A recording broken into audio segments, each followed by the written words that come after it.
Assalamualaikum, selamat berjumpa kembali dengan channel kami Kim Kabupaten Bandung. Saat ini kita akan membuat tutorial tentang aplikasi SIG-NG.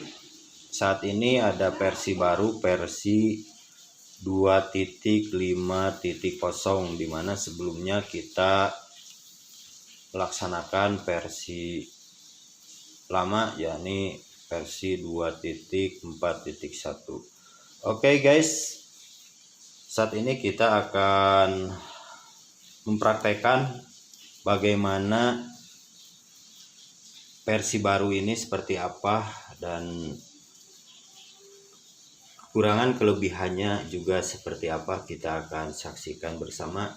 Tentu ini ada fasilitator Puskesmas Asipa Sabilulungan Desa Neglasari Kecamatan Ibun. Mari kita simak bersama guys.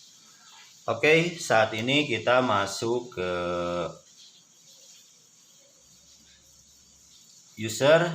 usernya, kemudian passwordnya. Nah ini guys, ini link baru ya, versi baru, versi 2.5.0. Nah, tunggu sebentar. Nah, kemudian memasukkan username, selanjutnya memasukkan juga password. Di tiap desa yang ada di 270 desa 10 kelurahan ini masing-masing sudah terbagi untuk masuknya, jadi tidak akan ada pertukaran. Nah ini guys, tampilannya ini cukup masih sama, namun ada sedikit perubahan, yakni sebelumnya kita telah melaksanakan verifikasi validasi data melalui aplikasi SIG-NG ini di bawah Kementerian Sosial melalui Pusat Data Terpadu Indonesia atau Pusdatin, di mana kita juga di bawah Dinas Sosial Kabupaten Bandung. Oke lanjut guys. Nah ini kita melakukan verifikasi perbaikan data. Perbaikan data ini yang ada di dalam DTKS atau Data Terpadu Kesejahteraan Sosial, dimana ini berpengaruh sekali terhadap verifikasi dan validasi data terkait dengan bantuan-bantuan, baik bantuan sembako atau BPNT, kemudian ada PKH dan lain sebagainya. Lanjut guys, misalkan kita ambil salah satu contoh kepala keluarga, namanya ini tertuang dalam KK Bapak Aat ya, Bapak Aat. Kita coba ketik Bapak Aat. Nah kita cari di sini nih. Nah dicari, selanjutnya nah terlihat kan. Kemudian kita cek itu apa, ini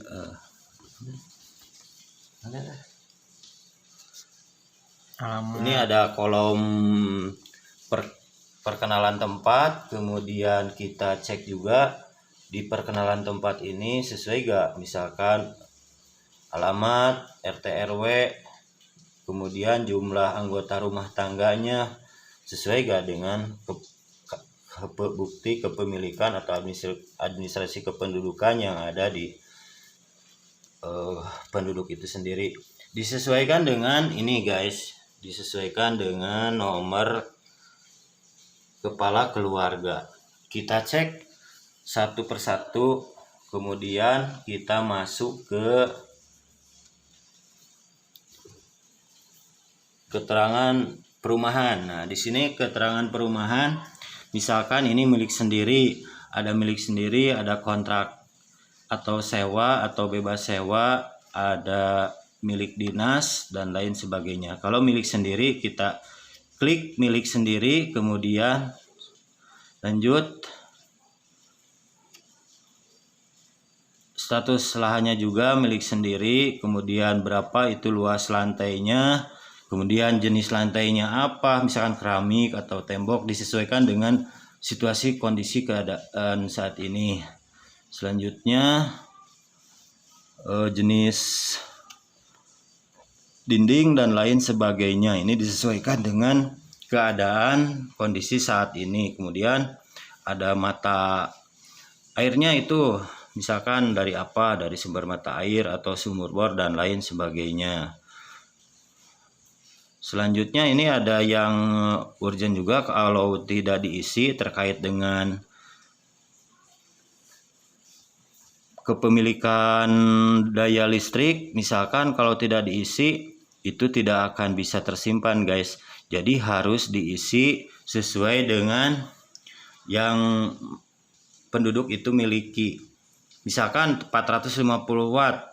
Kalau tidak kalau tidak ada misalkan kita isi saja dengan, kalau tidak kita ketahui isi saja dengan nolnya ada 11 untuk sementara gitu guys. Tapi kalau itu disesuaikan misalkan ada tetangganya yang memiliki 450 watt tapi dia nyantol. Maksudnya nyantol di sini berbagi.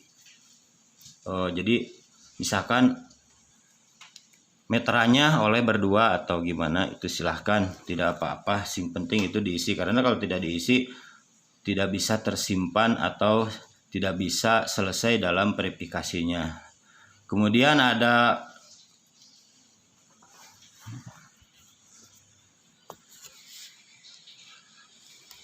kepemilikan aset. Nah, di kepemilikan aset ini ada tabung gas, ada perhiasan atau lain sebagainya, motor, kendaraan.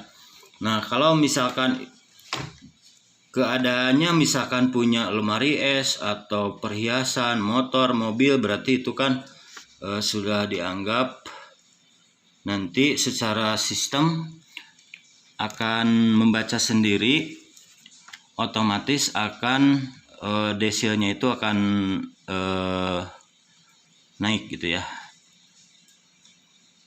Nah, selanjutnya di sini ada juga kepemilikan hak usaha, pemilik usaha. Misalkan karena dia tahun ini bangkit perekonomiannya sehingga memiliki usaha, misalkan ada kandang ayam atau apa gitu ya, atau bengkel. Nah, di situ diisi misalkan ada berapa, atau warung misalkan ya, diisi. Tapi kalau tidak memiliki usaha, tidak usah diisi. Demikian guys. Selanjutnya ada kepesertaan program nih. Karena di dalam DTKS itu tidak semua mendapatkan program, yakni tapi tetap terkait dengan kartu Indonesia Sehat itu sebagian besar mendapatkan. Contoh misalkan anaknya itu mendapatkan kartu Indonesia Pintar dari Dinas Pendidikan. Selanjutnya ada BPJS Mandiri. Nah, BPJS Mandiri itu apabila masyarakatnya betul-betul tidak mampu guys, jadi bisa diintegrasikan melalui Puskesos yang dirujuk melalui SLRT ke Dinas Sosial, kemudian ke pihak BPJS. Demikian guys. Nah, di sini ada kesetaraan sosial ekonomi anggota rumah tangga. Jadi setiap anggota rumah tangga di sini diisi guys. Jadi disesuaikan niknya, kemudian namanya sesuai dengan administrasi kependudukan yang ia miliki. Kemudian juga hubungan dengan kepala rumah tangga, misalkan Aat ini salah satunya adalah, kita ambil contoh Aat. Aat ini adalah sebagai kepala rumah tangga, di mana dalam hal ini sama dengan kepala keluarga. Selanjutnya diisi sesuai dengan KTP-nya, kemudian buku nikah apabila ada. Misalkan apabila masyarakatnya itu ditemukan disabilitas, itu harus diceklis disabilitas dan harus sesuai dengan hasil pemeriksaan. Kemudian partisipasi sekolahnya juga, jenjang pendidikannya, kelas tertingginya, kelas terakhirnya apa yang ia miliki. Misalkan ada SD sederajat. Nah, ini tentu kalau SD, karena di kami ini adalah merupakan sebagian besar, hampir 90% warga buruh tani, sehingga banyak masyarakatnya yang tamatan SD. gitu guys. Nah, selanjutnya apabila ini sudah selesai misalkan, dan ini terakhir ya, status keberadaan anggota rumah tangga apabila tidak disimpan, apabila ada yang salah itu tidak bisa disimpan dan dalam verifikasinya juga tidak bisa sesuai maksudnya. Kemudian ada anggota rumah tangga juga, nih misalkan ada istrinya. Nah, kita isi juga sesuai dengan kakaknya. Misalkan apabila dalam anggota rumah tangga itu punya anaknya, ditambah di situ tuh ada kolom tambah ya. Nah, apabila ada penambahan anggota rumah tangga bisa ditambah di sini. Dalam artian bukan berarti menambahkan kepala keluarga miskin, tapi ini menambahkan anggota keluarga guys. Demikian ya, semoga dapat dipahami dan dimengerti.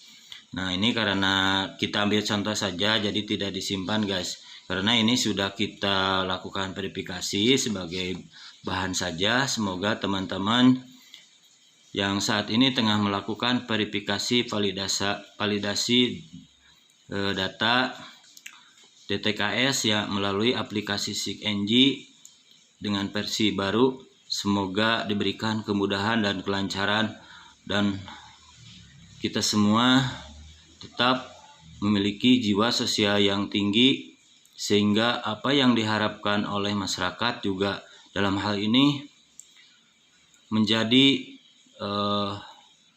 tujuan pemerintah adalah mewujudkan masyarakat yang sejahtera dapat tercapai. Dan terkait dengan perbaikan data ini, semoga ke depan semakin lebih baik lagi, dan harapan kami dengan adanya berbagai aplikasi yang telah kita lakukan dengan berjenjang dari awal, sudah beberapa kali kita mengupgrade aplikasi sampai aplikasi saat ini.